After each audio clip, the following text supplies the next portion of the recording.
participe das nossas necessidades, das nossas aflições, e que Ele possa nos motivar a cada dia nessa carreira cristã, no caminho que nós decidimos a cada dia seguir, que é Te louvar, que é Te obedecer, que é engrandecer o Teu santo nome, através da música e da palavra. Em nome de Jesus. Amém. Amém. Nós queremos agradecer o convite que foi feito, dizer que é uma alegria estar aqui com vocês nesta manhã. Já temos vindo algumas vezes aqui. Infelizmente hoje nós estamos sem microfone, sem o som, mas isso não vai impedir de realizarmos o culto com o nosso Deus, né? Graças a Deus, Deus nos dá a capacidade de falar, de ouvir. O microfone ajuda porque a voz ela ganha mais volume, mais altura. Mas mesmo assim vamos fazer o nosso culto ao nosso Deus.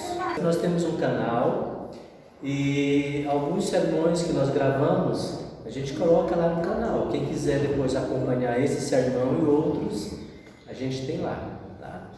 Às vezes nós temos pessoas que nos assistem de longe, até de outro país, de outro estado, e aí eu faço um convite para vocês também, tá? Visitar o nosso canal, tá bom? Muito bem. Abram a Bíblia no livro de 2 Reis, 2 Reis, capítulo 5, versículo 1, ou versículo 1. Hoje nós temos apenas 2 versículos nessa manhã. Vamos tentar compreender, entender o que 2 Reis, capítulo 5, versículo 1, quer nos dizer nessa manhã. E a segunda passagem, nós vamos ler depois, mais para o final da mensagem. Tá bom? Todos encontraram? Encontraram o texto? 2 Reis, capítulo 5, versículo 1. O título é: Naamã é curado de lepra. Muito bem. Então está aí: Naamã, comandante do exército do rei da Síria, era pequeno homem. Tá certo? Era grande homem diante dos homens? Diante do Senhor. Era grande homem diante do Senhor e de muito conceito. Conceito significa respeito aqui nesse contexto, tá?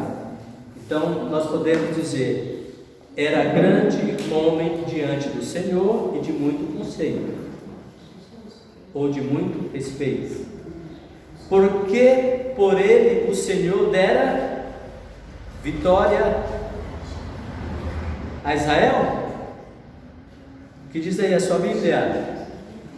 Porque por ele o Senhor dera vitória a Síria. Bem, era ele herói da guerra, porém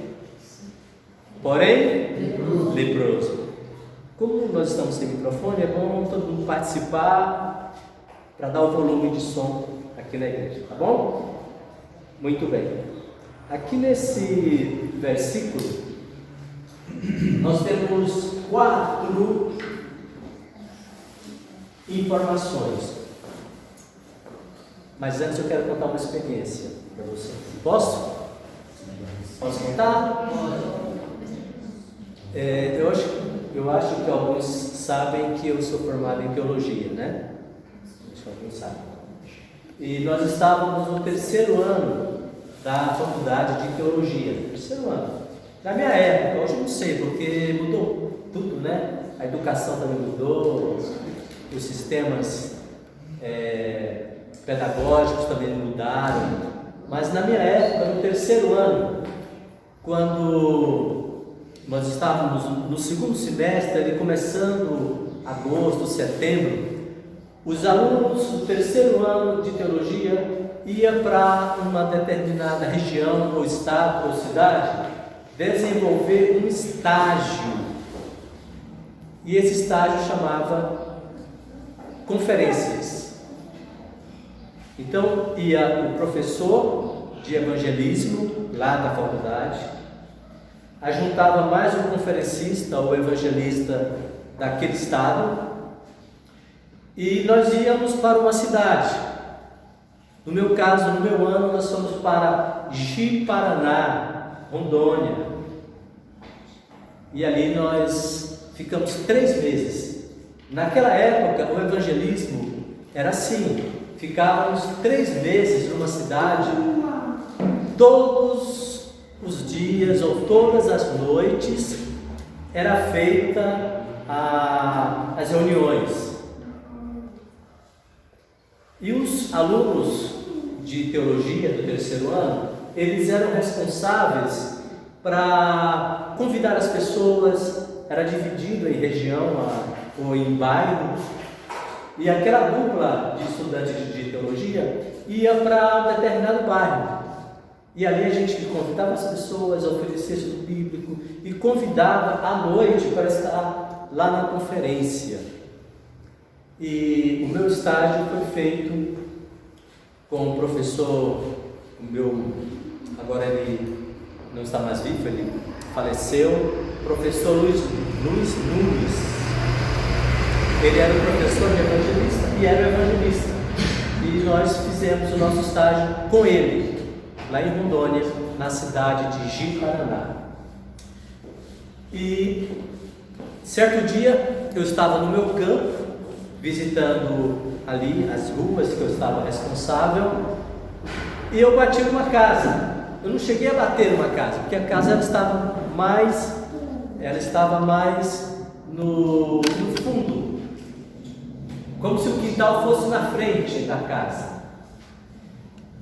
E eu chegando de longe, eu bati palma, porque eu ia fazer uma visita àquela família, pensava que era uma família que estava ali. Bati palma e fui entrando.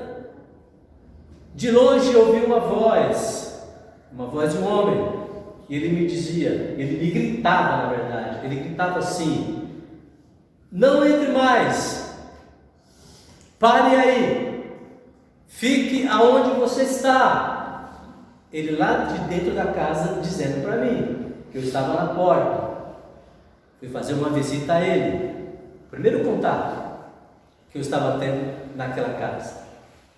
E ele dizia: não dê mais um passo, não caminhe mais, fique parado aonde você está.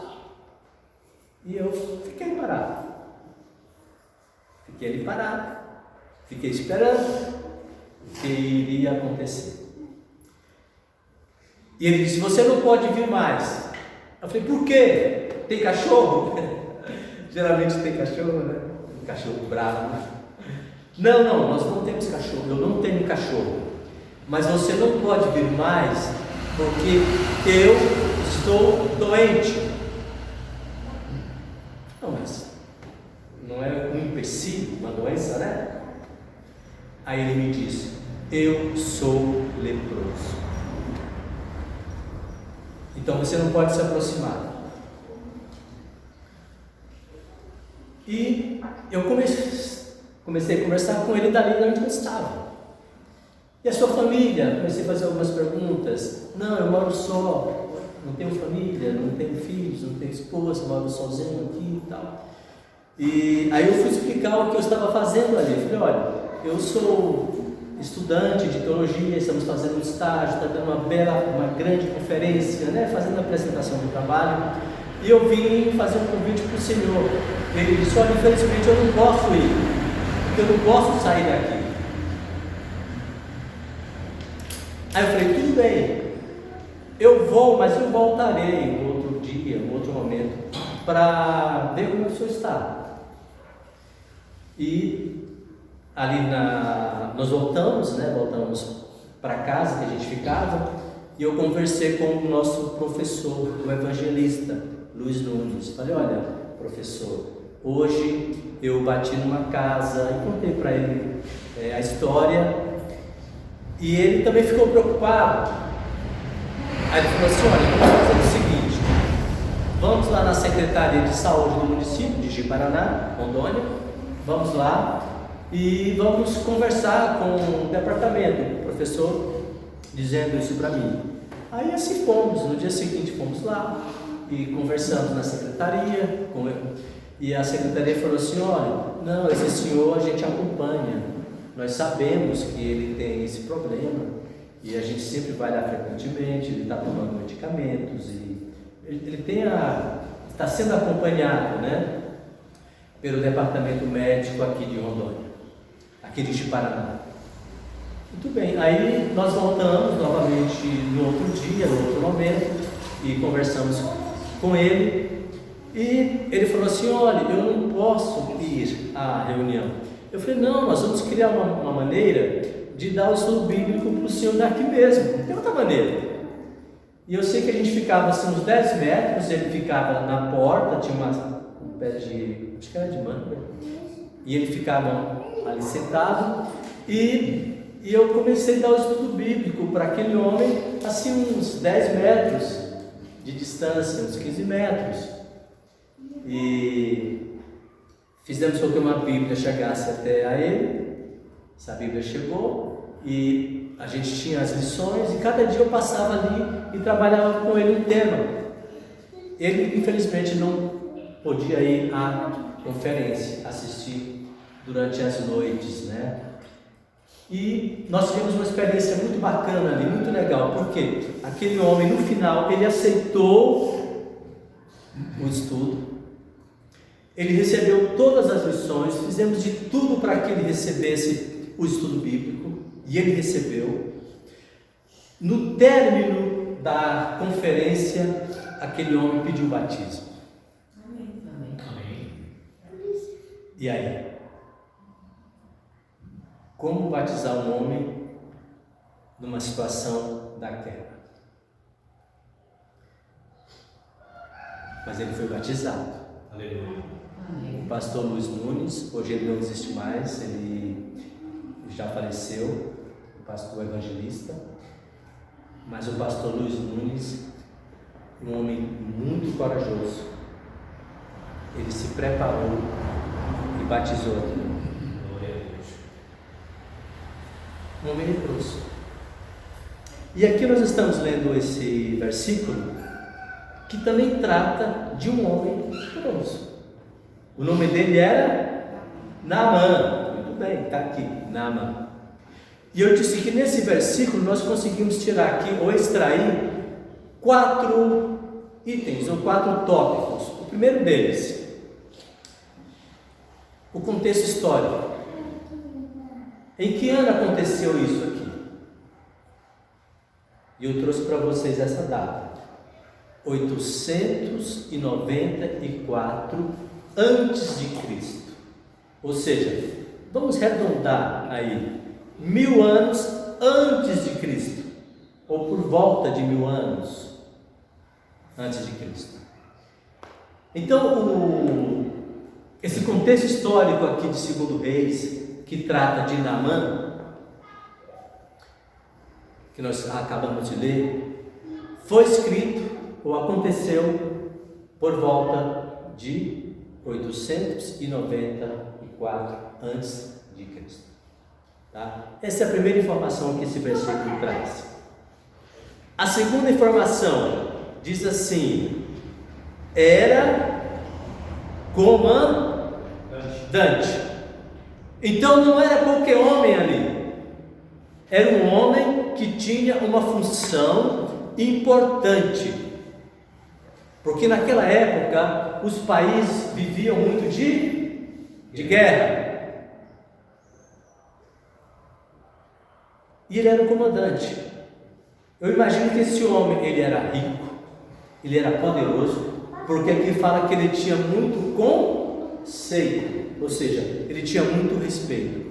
Por onde Naamã passava, as pessoas valorizavam, as pessoas talvez batiam palma, as pessoas admiravam, porque ele era um comandante do exército da Síria.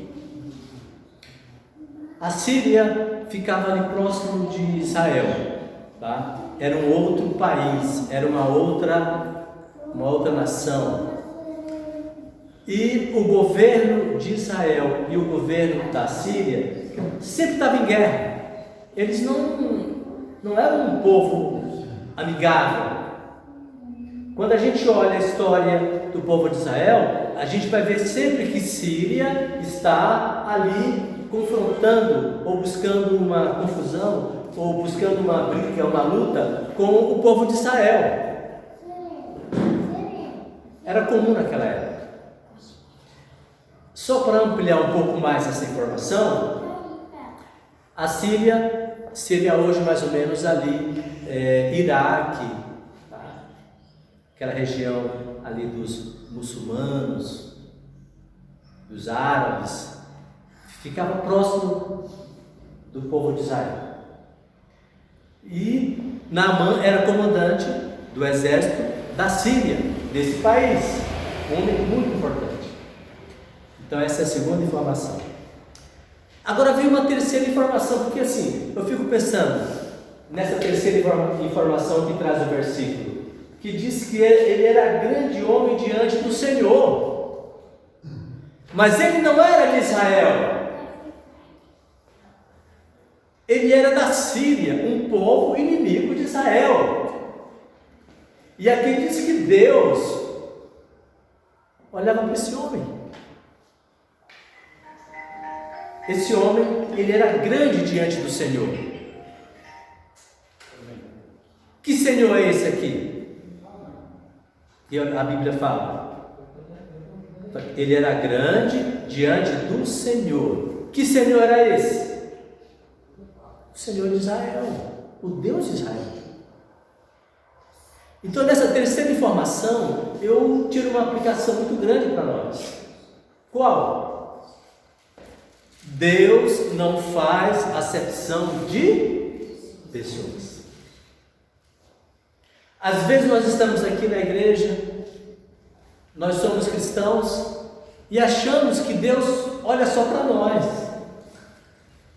E não é assim. Sabe por quê? Porque Deus não é parcial. Deus não é parcial. Deus, ele trata o ser humano com imparcialidade. E aqui está uma prova. Por quê? Esse homem era inimigo de Israel, mas aqui está dizendo que ele era grande diante do Senhor. Então essa é uma terceira informação que nós temos aqui nesse versículo. Agora veja só, mas quando nós olhamos a história, aqui mesmo, primeiro Reis, segundo Reis, a gente vai ver que esse comandante teve vitórias até mesmo contra Israel. Então realmente ele era um homem que Deus olhava para ele. Ele era um homem que Deus estava próximo dele, era um homem abençoado por Deus. Um homem que não conhecia o Deus verdadeiro de Israel. Mas sabe o que a gente pode aprender? É que Deus vê sempre o final da história. Deus vê o final da história. Deus sabe o que está dentro do coração daquela pessoa, daquele homem, daquela mulher ou daquela criança. Mas nós, como humanos, a gente não consegue ver, não consegue enxergar. Mas Deus enxerga. Deus sabe o que está no meu coração, sabe o que está no seu coração. E essa terceira informação, ela é muito clara sobre isso. Porque ele era um comandante, um homem que brigava contra o povo de Israel. E Deus era com ele. Deus estava com ele, mesmo lutando contra o povo de Israel. Não é meio contraditório isso? Sabe o que acontece? Nós achamos que Deus pertence a nós. Nós achamos que Deus está no meu domínio. Eu penso que eu posso fazer de Deus o que eu quero, o que eu imagino. E não é assim. Sabe por quê? Porque Deus é soberano. Deus é Deus. É Ele quem decide, é Ele quem faz, é Ele quem atua, tanto na história da humanidade, quanto na minha e na sua vida. Na sua vida ou na sua história. Muito bem, terceira informação. Vamos para a quarta? Porque estou preocupado com o tempo. A quarta informação que está aqui nesse versículo diz assim: porém, agora veja só, aqui, até aqui, só falou bem desse homem. Falou que ele era comandante, ele era um grande líder, ele era abençoado por Deus, Deus estava com ele, as vitórias que ele conseguia, era Deus que dava para ele. Até aqui só coisa boa, imagine. Agora a gente tem, aliás, outra coisa boa, ele era respeitado na sociedade, ele tinha um bom conceito, ou seja, ele era um homem respeitoso, um homem de caráter, ele era um homem honesto, um homem sincero. Aqui está dizendo isso, tinha um bom conceito. E aqui nós podemos pensar o seguinte: qual é o meu conceito? O que as pessoas, quando olham para mim, quando olham para o Valdiron, que sou eu, o que elas imaginam? O que elas pensam? Então até aqui nós temos só informações excelentes desse homem, de Naaman. Mas tem uma palavrinha. Diz assim: porém. Não sei se tem algum estudante de português aí, mas em português, na língua, né, portuguesa, nós falamos que isso aqui, esse porém, é uma conexão, é um termo linguístico que conecta uma frase a outra, uma ideia a outra, mas contraditória, ou contrária, melhor dizendo. É uma frase contrária. Então esse porém, a gente fala assim: olha, aquela pessoa é excelente, ela é muito boa, porém esse porém muda tudo. E aqui muda tudo para Naaman, porque ele era tudo isso. Nota 10, né? Até aqui é nota 10. Porém, era o quê? Leproso. Você sabe que a lepra naquela época ela era vista como algo, para o povo de Israel, como uma impureza. É tanto que as pessoas que tinham lepra saíam gritando na rua: impuro, impuro, impuro. Lembram disso? Impuro, impuro, impuro. Porque ele não convivia no meio social com os demais. Ele era afastado da família, ele era afastado dos filhos, ele era afastado da esposa, ele era afastado dos amigos, ele era afastado do meio social que ele vivia. E ele ia para um lugar deserto. Tinha umas cidades que foram criadas justamente para colocar essas pessoas que sofriam da lepra. A lepra era uma doença terrível na época, até hoje, né? Apesar que hoje ela pode ser controlada. E a lepra, alguns tem como o mal de Lázaro. Já ouviu isso? O mal de Lázaro era lepra, tá? E hoje nós chamamos de hanseníase. Vocês sabem que a hanseníase, ela é homenagem, esse nome é homenagem ao cientista que descobriu o bacilo que causa a lepra. O nome dele é um pouco complicado, mas o finalzinho tem Hansen, é o sobrenome dele, Hansen, aí vem hanseníase. Então é uma homenagem a esse homem, a esse cientista que descobriu o bacilo causador da lepra. E hoje não. A pessoa pode ter a doença, mas através de medicamentos controlados, a pessoa consegue viver. Mas na época do Antigo Testamento, e até mesmo na época de Jesus, do Novo Testamento, a lepra era uma doença terrível. Comparando a lepra, ou relacionando a lepra com o pecado.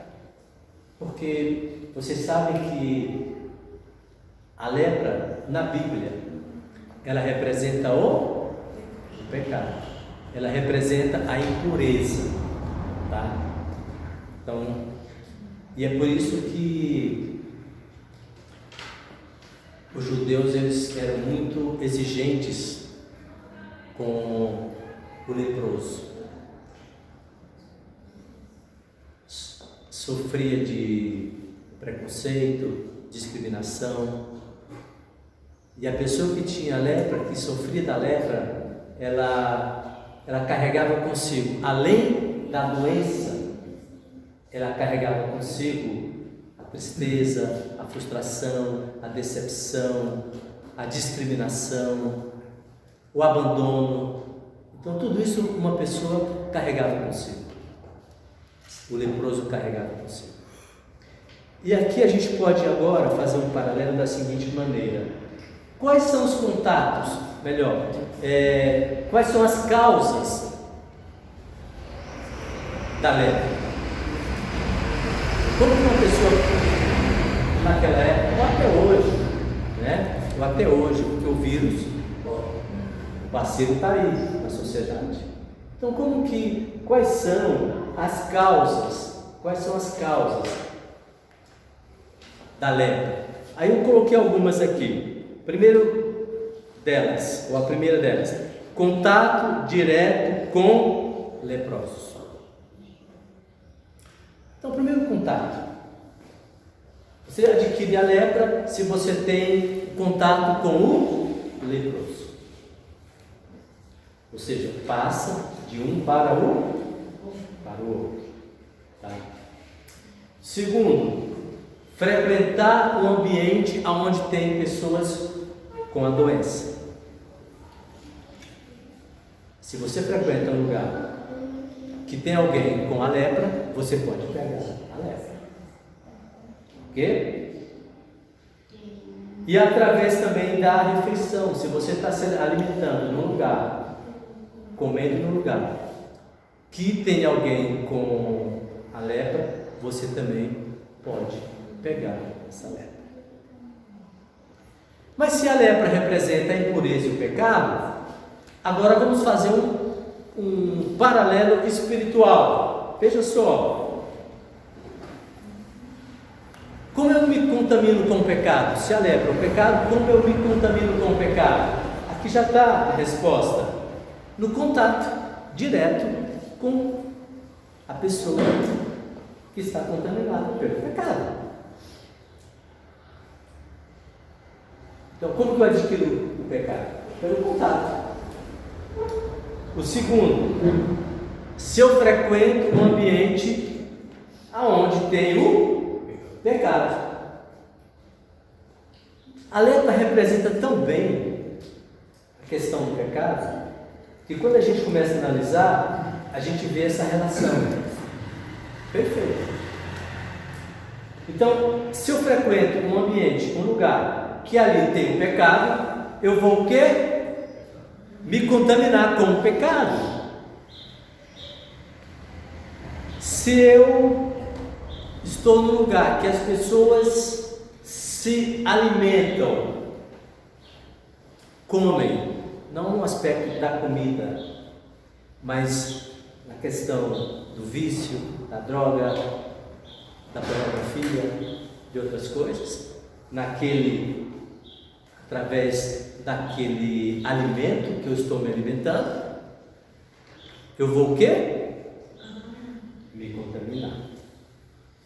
Então essas são as causas. Agora, quais são os sintomas? Você sabe que a lepra, ela ataca a pele, ela ataca os nervos da pessoa e ela provoca manchas na pele. Inclusive a palavra lepra em grego significa justamente isso, escamoso, que são de escamas. E aquele homem da minha experiência que eu tive, que eu contei para vocês no começo, ele tinha uma pele toda escamosa. Ele tinha uma pele toda infecciosa. Então assim, a gente percebe que a pessoa que tem a lepra, ela tem o sintoma da insensibilidade, porque ela perde o tato. Esse calor que a gente sente, o frio pela pele, ele perde essa sensibilidade que nós temos naturalmente no nosso corpo.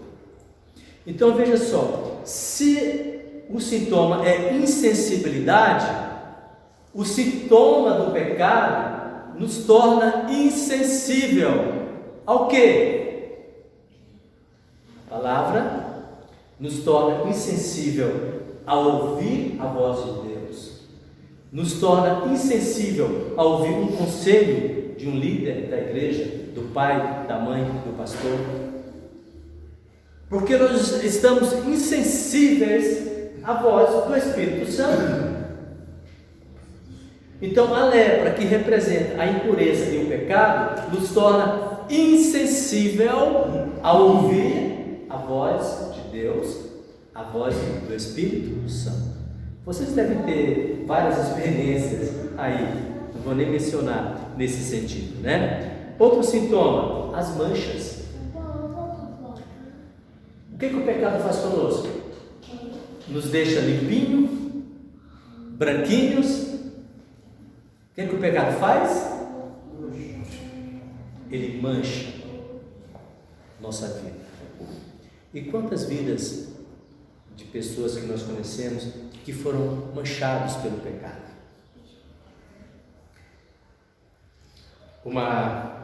Um outro sintoma é a destruição do corpo. Agora veja só, a pessoa que tem a doença da lepra, primeiro a pele é afetada, depois os nervos, depois ela começa a perder parte da cartilagem do corpo.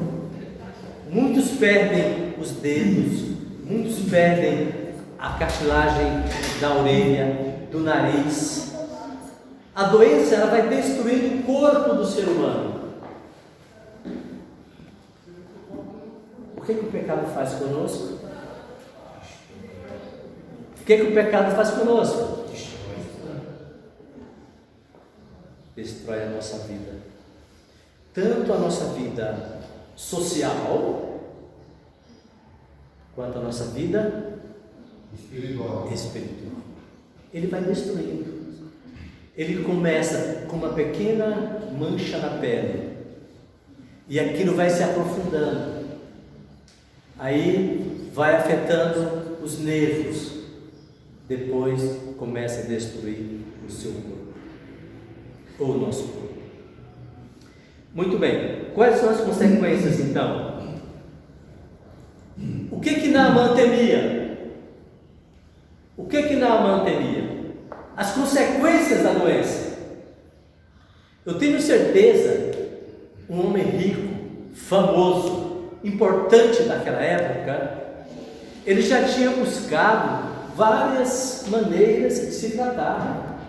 Ele já tinha viajado vários lugares, os melhores médicos, os melhores hospitais, os melhores remédios. Ele já tinha buscado. Ele estava atrás dessa solução para a sua doença, para a sua vida, porque ele temia a primeira consequência, a perda da família. Ele sabia que aquela doença ia se aprofundar, ia chegar um momento que ele teria que se afastar da família, da esposa, dos filhos, do grupo que ele pertencia. Segunda consequência, perda da posição. Imagine os soldados olhar para o comandante e dizer: olha, o nosso comandante está leproso. Aquele homem não ia continuar naquela posição que ele estava. Ele ia perder a sua função. Ele ia perder o seu emprego. E ele era um homem que fazia tão bem feito o que ele fazia como comandante, que ele era admirado. E ele tinha o medo de perder a sua posição. E ela viria. Ia chegar o dia que Naamã não poderia mais comandar um exército, não poderia mais guerrear, porque o seu corpo estava sendo destruído. Aí tem uma terceira consequência: perda da dignidade. A dignidade é algo muito valoroso para o ser humano. Quando o ser humano, ou o homem, ou a mulher, perde a moral, perde o seu respeito perante os filhos, perante o esposo, a esposa, perante a sociedade, perante a igreja, isso é terrível. E ele não queria perder a sua dignidade, o seu respeito, porque ele era um homem de conceito, ele era um homem muito respeitado. Então ele temia essas consequências. Mas eu disse que ele já teria buscado muitas maneiras de se curar. E agora ele está na sua casa, está ali conversando com os seus servos, conversando com a sua família, com a sua esposa. E de repente ele ouve a voz de uma garotinha. Eu não sei a idade dessa garota, mas era uma garotinha que diz aqui.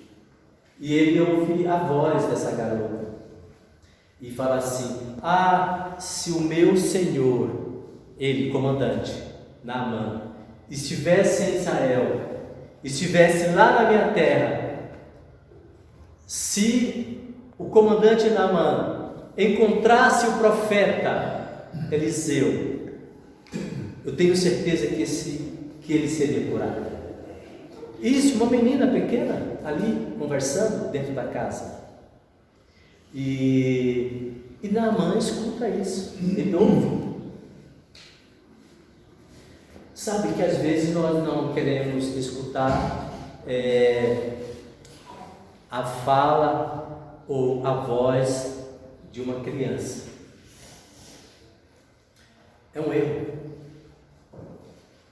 Nós adultos sempre achamos ou pensamos que nós sabemos de tudo, e a criança não sabe quase de nada. Nós temos que dar mais ouvido aos nossos filhos e às nossas crianças, porque eles estão atentos, eles acompanham tudo, eles sabem de tudo. A gente pensa que não, mas eles sabem. É uma criança, mas eles escutam, eles aprendem, eles estão ali. E essa menina agora ela apresenta uma solução diferente de todas aquelas, que Naamã já tinha buscado na sua vida. E Naamã dá ouvido àquela menina. Aí ele vai ao seu, vamos dizer assim, ao presidente da Síria, pede uma autorização e vai destino a Israel buscar a sua cura.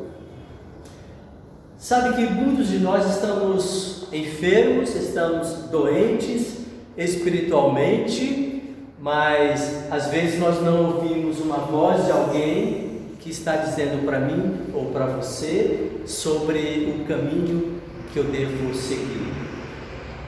Às vezes nós não ouvimos a orientação de alguém. Quando eu falei para vocês que Deus ele conhece o final da história, é justamente por isso, porque Deus conhecia o coração daquele homem. Deus conhecia Naamã a fundo. É por isso que lá no versículo 1 que nós lemos, diz que ele era grande diante de Deus. E tudo que ele fazia era abençoado por Deus. A sua vida financeira, abençoada por Deus. E sabe que às vezes eu acho que Deus coloca provas na minha vida e provas na sua vida, justamente porque Deus sabe quem é você. Deus sabe quem sou eu. Ele sabe que nós vamos conseguir vencer aquele obstáculo. Mas aqui tem algo muito importante. Nós não podemos ficar parados, acomodados, sendo destruídos pela doença ou pelo pecado. Nós precisamos tomar a iniciativa. Foi justamente o que aconteceu com Naamã. Mesmo com o orgulho que ele tinha, pela sua posição social, ele tomou essa iniciativa e foi atrás da sua cura. Nós precisamos ouvir um conselho, nós precisamos tomar a iniciativa, nós precisamos partir para a ação. Não podemos ficar parados, estacionados. Precisamos agir. E nessa manhã eu digo isso para você. Precisamos tomar uma iniciativa. Amém. Não podemos continuar sendo destruídos pelo pecado. Nós precisamos partir e falar: meu Deus, eu ouvi uma história aqui de manhã, por cima, ele contou muito rápido. O Fábio falou assim: olha, eu ouvi muitos apelos, mas enquanto eu não tomei a minha iniciativa, enquanto eu não tomei a minha posição, enquanto eu não decidi, a minha vida não mudou. Então Deus, ele parte do princípio de que a ação é necessária. Nós não podemos ter medo. Nós precisamos nos concentrar, tomar iniciativa e buscar o milagre, porque o milagre, ele precisa também ser buscado. Foi justamente o que aconteceu com Naamã. Então não são os obstáculos. Ele era um homem poderoso, um homem rico. Ele era um homem orgulhoso, presunçoso pela sua posição social. Mas ele venceu esse obstáculo. Ele foi atrás da solução. E é interessante quando ele chega lá no profeta Eliseu. O profeta Eliseu não recebe. O profeta de longe fala assim: olha, manda esse homem ir lá no Rio Jordão, fala para ele tomar banho, mergulhar 7 vezes lá no Rio Jordão. O Rio Jordão, meus irmãos, era um rio muito sujo. Todos os dejetos eram jogados no Rio Jordão. E agora ele fala assim: eu mergulhar nesse rio? Se eu tenho água limpa lá na Síria, lá no meu país, que tratamento é esse? Com certeza bateu a dúvida aqui na mão. E às vezes nós ficamos com dúvidas, não temos certeza que aquele tratamento vai dar certo. E Deus fala assim, através de Eliseu, do profeta Eliseu, fala para ele mergulhar 7 vezes. Eu não sei quantas vezes eu preciso mergulhar, você precisa mergulhar, mas temos que mergulhar. No caso de Naamã, foram 7 vezes. Eu poderia aqui falar sobre cada mergulho, mas não vou por causa do tempo. Então, cada mergulho tem um significado. E é quando aquele homem ele levanta do 7º mergulho, ele está o quê? Curado. Aleluia. ele está limpo, ele está purificado. Quando nós mergulhamos na água batismal, nós levantamos como? Purificados. Essa é a ideia do batismo. Precisamos mergulhar. Eu não sei quantas vezes você vai precisar mergulhar. Não sei. Mas o batismo, essa repetição aqui, é a oportunidade que Deus está dando para você e para mim. Para você pode ser 7, pode ser 10, pode ser 2, pode ser 3. Mas aqui representa a graça de Deus. A graça, a oportunidade que Ele te dá. Esse homem precisou de 7. Foi limpo, foi purificado, ele foi curado. Amém. E ele volta, né? E ele volta para agradecer ao profeta Eliseu. Eu disse que ele era um homem rico, deve ter levado muitos presentes agora para o profeta Eliseu. O profeta Eliseu nem recebe o homem, fala assim: olha, não precisa, avise que eu não quero presentes. Por que será? Tudo na Bíblia, meus irmãos, irmãs, vocês que estão no canal, tudo na Bíblia tem um significado. Tudo. O fato do profeta Eliseu não receber aqueles presentes quer dizer que aquele homem deveria agradecer a quem? A Deus. Porque Deus é a fonte do milagre. Deus é a fonte da bênção. Você quer buscar a sua bênção, meu irmão, minha irmã? Precisa da sua bênção? Vai diretamente a Deus. Então Eliseu está dizendo isso aqui para ele. Falou: olha, isso aí não é obra minha. Isso aí é obra de Deus. Agora, como Deus conhecia Naamã, ele fala assim: ó, o profeta Eliseu não quis receber os meus presentes, mas alguma coisa eu tenho que levar daqui. Ele queria deixar, não pode deixar, mas eu vou levar daqui. O que ele levou? Saúde. Mas o que ele levou? Outra coisa, além da saúde. Ele falou assim: olha, nós vamos aqui pegar um pouco dessa terra de Israel. Irmãos, Israel é uma terra santa.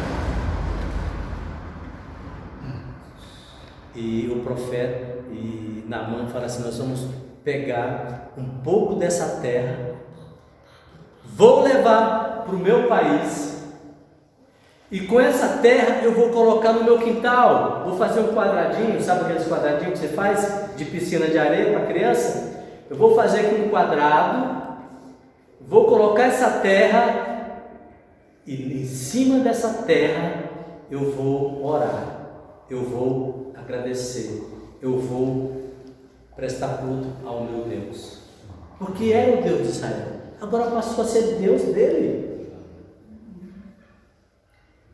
E ele faz isso, e ele faz a declaração. Aí vocês podem ler o capítulo 5 em casa. Ele faz uma declaração maravilhosa. Um homem que Deus conheceu o seu coração. Ele fala assim,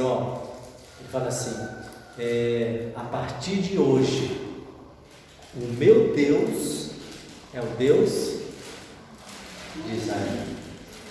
A partir de hoje, eu não adorarei mais os deuses pagãos da Síria. Eu vou adorar o Deus verdadeiro, o único Deus, o Deus de Israel. Muito bem, para a gente concluir, Mateus capítulo 8, versículo 1 ao versículo 3. Acharam aí já? Rápido. Mateus 8, 1 a 3. O que diz aí? Jesus Cristo, quando esteve aqui nessa terra, ele encontrou também pessoas doentes. Aonde Jesus passava, ele estava realizando milagres. Vocês sabem disso, né? Aonde Jesus andava, tinha doentes. E aqui, nesse capítulo 8, versículo 1 a 13, nós vamos encontrar um homem também leproso. Veja só, agora nós estamos aí na época de Jesus, tá? O profeta Eliseu, Naamã, foi em 890 alguma coisa antes de Cristo. Agora nós estamos com Jesus Cristo, quando ele esteve aqui na terra. E ele está, se a gente olhar o versículo, o capítulo 7, a gente vai encontrar Jesus pregando nas sinagogas, Jesus fazendo milagres, Jesus atuante no seu ministério no capítulo 7.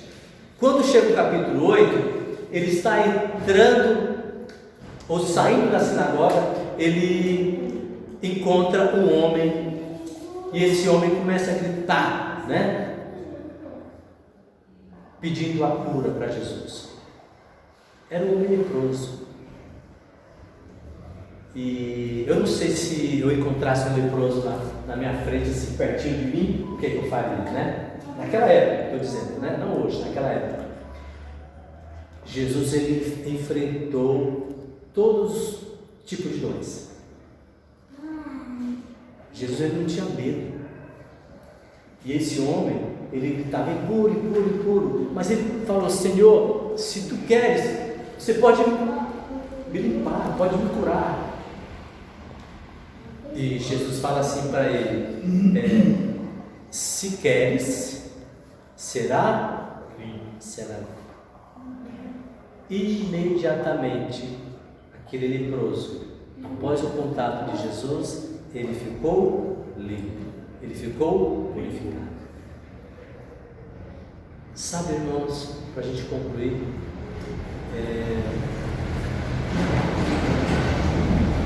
Jesus Cristo é o nosso Rio Jordão.